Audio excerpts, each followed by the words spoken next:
I actually have a bike shop in this town, so I'm getting a little bit of a late start so I can get there at 10 when it opens, get some extra tubes and a spare shifter cable. I-40 is a mess. I just don't even know how I'm gonna avoid it. Yesterday was a brute of a day, managing one of the most hectic freeway rides of my life. I'm now rested and ready for whatever comes my way, but I first head over to a local bike shop where I restock on spare parts and get to meet up with its owner, Ed. I'm here at a Spokeman bike shop in Kingman, Arizona, and just hung out with Ed and this young man. I don't know your name. What's your name, bud? Michael. And Michael. And Ed just gave me like a tutorial on multiple things, including putting sealant in my tube so I don't have to worry about having any more flats on this I-40, which he says I have to get back on to go where I'm heading. And we got them both set up. I got a couple of more tubes, and he also gave me some camping tips that were pretty phenomenal. And the best tip he gave me was that if I ever get stuck in the highway again, I could just rip my tube and tie a square knot on it and put it back in my tire real fast. The Spokeman, Kingman, Arizona, and this is Ed. He's super cool. If you guys ever come by here, you gotta come check it out. Well, that was a ball. I just hung out with Ed and Michael there. I got sealant in my tubes. A lot of you are gonna be like, well, that took you a while. It's so great to meet people that can share knowledge like he just did with me. Time to get into the belly of the beast. I-40, 40 miles. Or 50.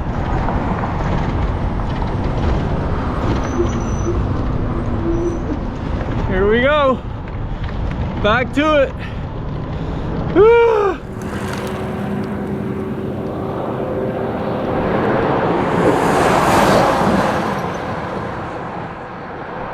With apprehension, I ride onto I-40 hoping that it doesn't reflect the craziness I witnessed the day before. The thought of having to ride 40 miles with those conditions was not appealing to me at all. If I would have had any other option, I would have taken it, but Ed himself guaranteed me that it was the only choice. To my surprise, the Interstate 40 went back to a 2-lane highway with a shoulder that was in much better shape than the actual traffic lanes themselves. Not sure why, but the traffic flow was low, making for these 40 miles to Lake Havasu's exit 9 pleasant ones. So far so good. I actually have a really nice shoulder. 2 more miles to get out of I-40. It's been a pretty smooth day so far with 40 plus miles. It's busy, but not like it was yesterday afternoon.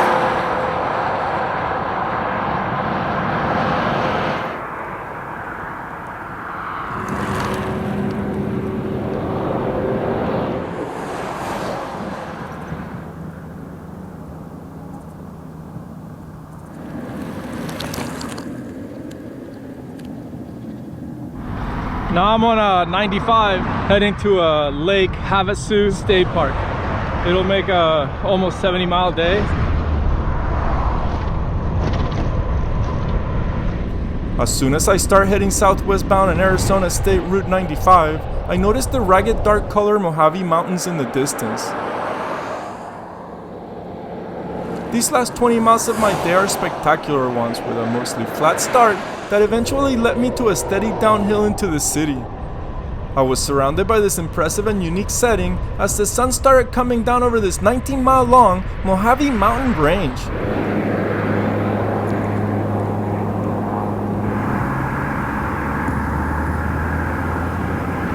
My aim is to end up camping at Lake Havasu State Park after being told by so many people how beautiful it is.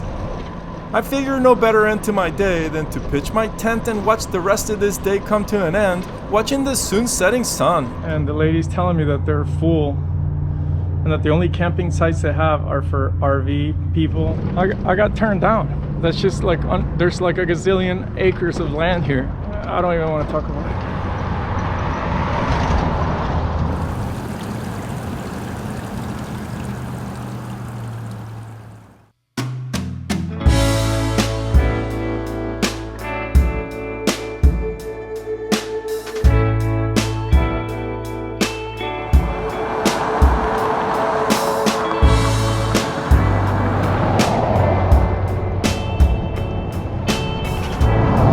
Another day. got big expectations for myself today. I'm trying to do in the high 80s miles. That'll put me almost 200 miles from San Diego, my final destination.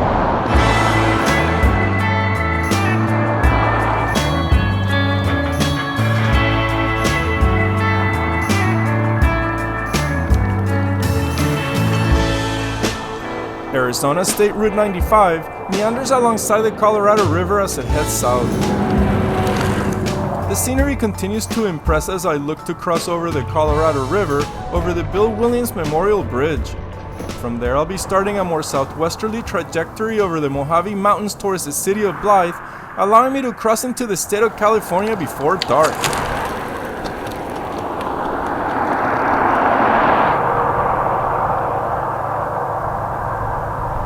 It's been a few days since I've had a continuous decent shoulder to ride on with light traffic, so I put on some tunes on my headphones and keep cranking easy miles riding over the bridge, taking in more of what's left of my time here in Arizona.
I'm 35 miles into my day and I'm close to a city called Parker. I want to keep going, it's still early enough, but after that it's all farmland for a long ways, for another 40 miles maybe. So far, Arizona along the Colorado River is just outstanding.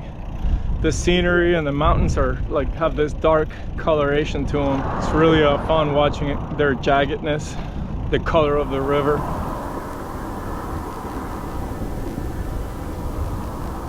In no time at all, I ride through the town of Parker and find myself surrounded by farm country on Mojave Road, heading straight south. I really needed this stretch of riding after the days dealing with the hectic nature of Interstate 40. I'm a couple of miles from Ehrenberg. I took these long, easy miles to reflect on the last 2 weeks of riding since leaving Aspen, Colorado. Even though my body's tired and needing some rest, I can't help but to push on, feeling a great desire to reach the West Coast and finalize this epic time I've had crossing this country. I finally make it over into California, the last state to tour through to reach the West Coast.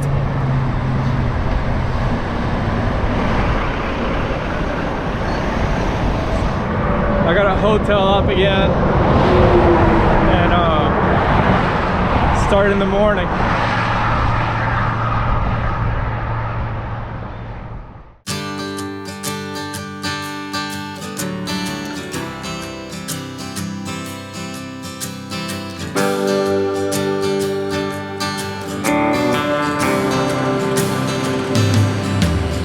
It's about 6:30 in the morning. I got a long day ahead.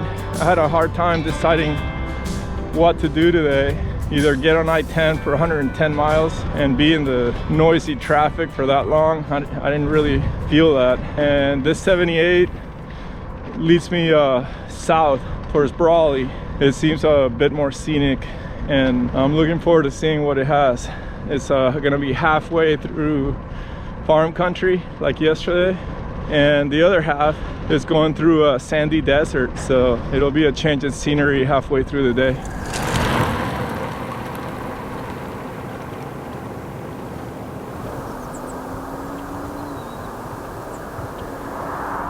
Right away I meet up with my first challenge of several on this day, a pair of fierce guard dogs.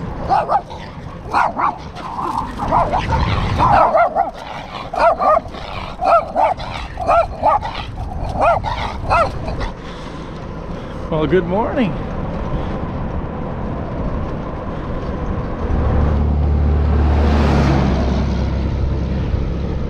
For some reason, dog encounters weren't many during these last 4 months on the road, so meeting up with these two was very much welcomed. This first stop of the day, between the city of Blythe and the town of Palo Verde, were all farm country roads with the rare trucker or farm vehicle passing me by. I stopped often to film this and that, while working my way south into a not so easy scenario on the off the beaten path Ben Hulsh Highway.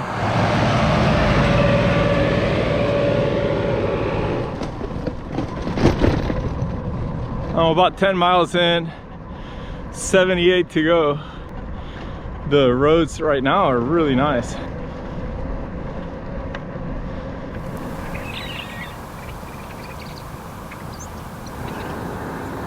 Farm country disappears behind me and suddenly I'm back in a vast desert setting since riding along the northern border of Arizona's Colorado Plateau's high desert.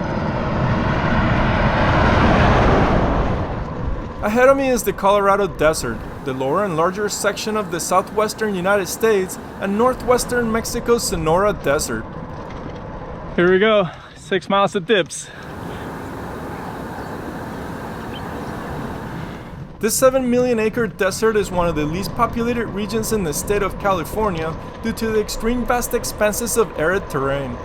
I start these next 30 miles on the Ben Hulsh Highway, dealing with its lack of a shoulder, endless dips of the road, and insane trucking traffic seemingly driving as fast as if on the highway.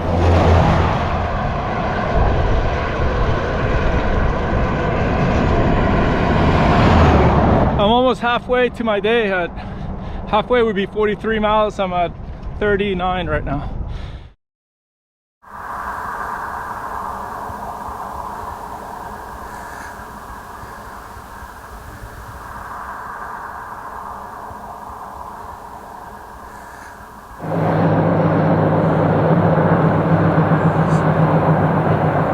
This is a great example of how being on an interstate is quite safer at times, a lot safer at times, with its 8 to 12 foot shoulder than even some off the beaten path road. Clearly the truckers are using this. There is no shoulder. They're flying like almost as if they were on the interstate. They're going 70 for sure. And they're not giving me an inch, like at times, not every time, but they get really, really close. So now I'm pretty much getting off the road when I see them coming on my rearview mirror, letting them pass by, and when it clears, I keep going. But it's like stop and go the whole time. My routine of keeping an eye out for the coming traffic with my rearview mirror and getting off the road letting them pass by worked just fine. Only thing I had to watch out for is trying not to have anyone approaching me as I was climbing over one of these dips on the road. I just had a lunch at the Border Patrol checkpoint, and they were really kind to get me water, and got to chat with them for about 20 minutes there.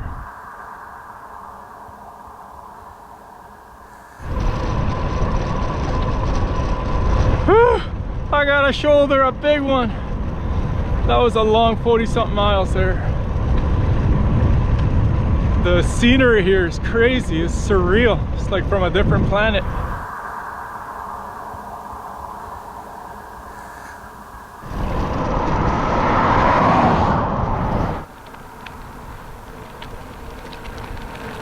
There's these rodents racing across in front of me. They look like little rabbits, the size of my hand. Next up is the Imperial Sand Dunes Recreational Area, otherwise known as the Algodones Dunes. This 45 by 6 mile long desert is the largest dune ecosystem in the United States, holding many endemic species to the region, as well as offering off-road vehicle recreational opportunities.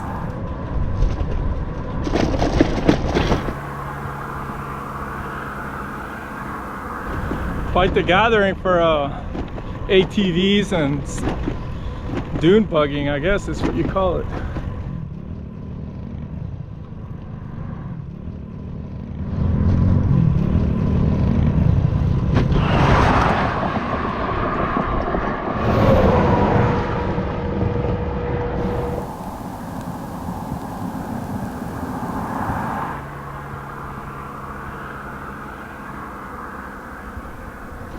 Not sure how this happens to me. It's not like I planned on riding through these dunes or knew about them at all. Last night I was actually contemplating riding on Interstate 10 to get to the West Coast, and the next time here in this magical moment. Suddenly I'm surrounded by this outstanding situation, riding through a surreal landscape overwhelmed by its beauty. Quite the steep hill in the middle of a sandbox. Crazy to see this terrain change all of a sudden. I'm just coming over the top and I see a fire in the distance. It's not massive, but it's big enough to not be purposely started, but I wouldn't know.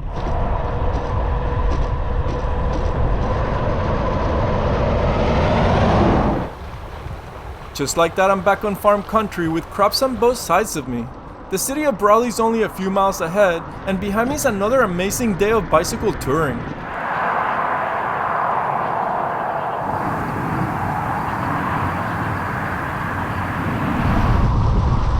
Tomorrow's another day westbound into California, looking to get close to the western edge of its peninsular ranges Cuyamaca Mountains, where I'll be climbing one last time to finish this most memorable tour across the US. That's Brawley, 7 miles from now, and Julian, 75 miles tomorrow. And after that is 65 miles to Oceanside, which is the west coast, even though I'm gonna head further south in there. That just shows me how close I am. There's a lot of mountains ahead of me. I think about 6,000 feet of climbing.